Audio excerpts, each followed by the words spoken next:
now gusted to 72 miles an hour. Remember, hurricane strength is 74, so we're close to seeing those hurricane force gusts here in Lake Charles.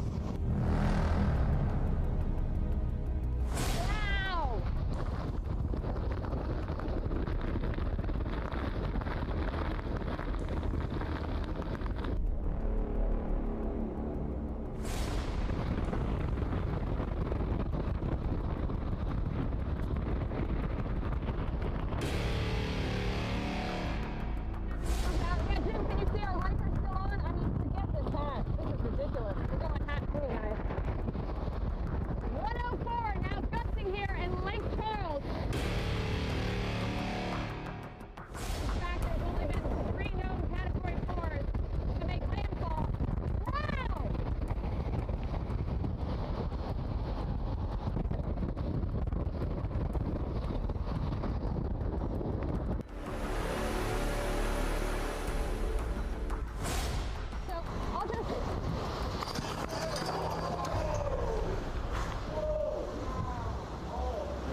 We're fine with everyone. We are fine.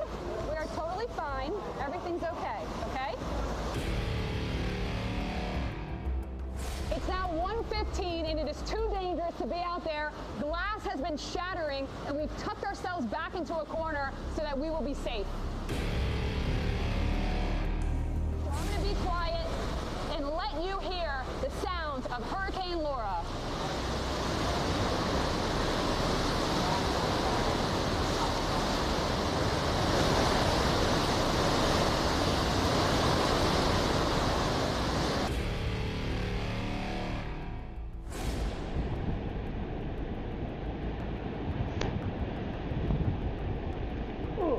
Yep.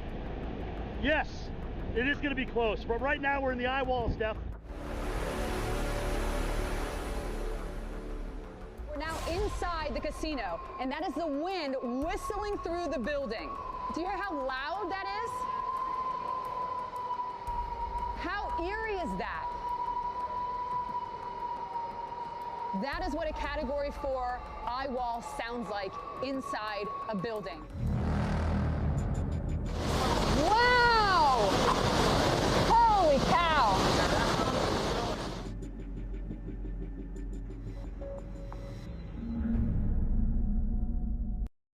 Gabriel Terry lost nearly everything to Hurricane Laura last year in Lake Charles. He says he's glad that he listened to orders and evacuated before that storm. I wouldn't stay. Category 1, 2, I wouldn't stay. Because when the storms come through, they turn the electricity off, the water off. It's uncomfortable. You can't stay through that. So if you have the money, the resources, I suggest you evacuate. Driving or catching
as Lake Charles progresses in its recovery, the city's iconic Capital One Tower remains in the same condition Hurricane Laura left it a year ago. And for the viewers watching, I want you to picture this. Imagine putting all your time and hard work into something for nearly 2 years of your life.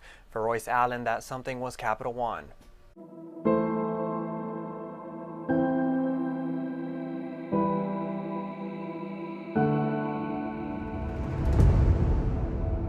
The first year we did 10-hour days, 6 days a week. Basically, it had two big elevator shafts that went up 19 stories in the air. They were shaped like a big H. It's one of the biggest buildings that you see in Lake Charles, so when you see it, it gives a city appearance. Some know it as the Calcasieu Marine Tower, others as the Hibernia Tower, and more recently, the Capital One Tower.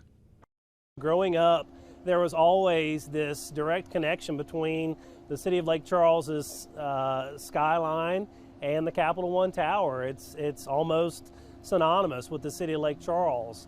While they all signify a different era for the building, for Royce Allen, it represents nearly 2 years of his life. I started here at ground level and stayed on this job until we were hanging interior doors. What was once a tower with windows now sits empty and replaced with plywood after Hurricane Laura targeted the tower. But 1 year later, the question remains, will the tower tumble or continue to stand? It is public knowledge that the owners of the Capital One Tower are going through litigation with their insurance company right now. Lake Charles Mayor Nick Hunter is saying he's had an open conversation with the owners. I'm saying things to you right now that I have said to them face to face. We would love to see the building renovated. Obviously, that would be great for the city of Lake Charles. I think that realistically, if that's going to happen, it's going to have to be repurposed. It probably wouldn't all be office space as it was before. While many consider the tower an icon, he says there are worse things that could happen besides the building being torn down.